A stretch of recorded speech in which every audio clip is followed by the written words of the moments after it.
Hello and welcome. Today I'll be talking about cyberbullying and how it is a major issue in today's society. Cyberbullying is on the increase and causes many problems for students. The presentation will be focused on lower school secondary students. Cyberbullying is bullying or harassment online. It occurs on the internet or by electronic devices such as laptops and cell phones. It comes in many forms, including photos, text messages, and even jokes people make online.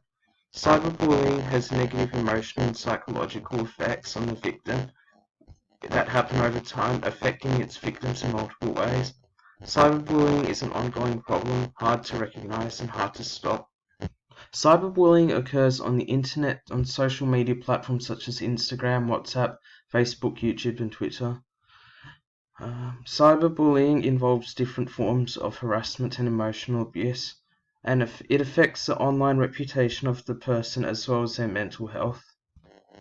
It can result in anxiety, depression, low self-esteem, withdrawal, suicidal ideation, and ultimately suicide.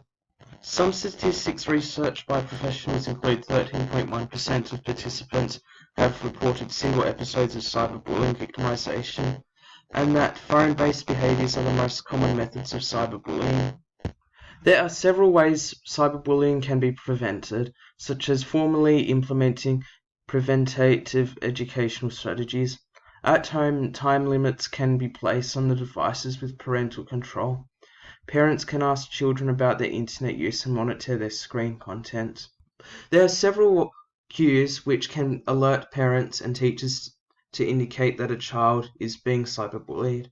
Students may be overprotective or hypervigilant of their device.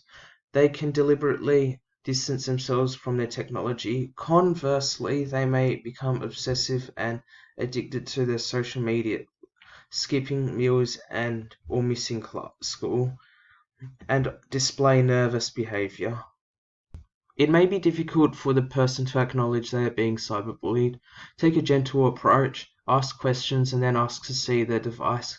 Keep names, comments, photos, screenshots, and records of the incident, and report to the school or police. Schools can access the risks and identify needs to develop programs to improve skills and resilience.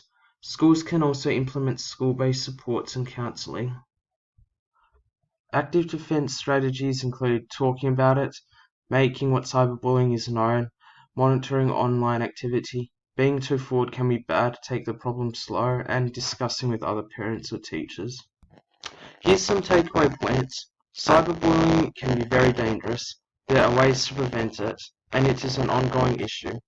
Talking can be a big solution, and building positive relationships with the young person is important.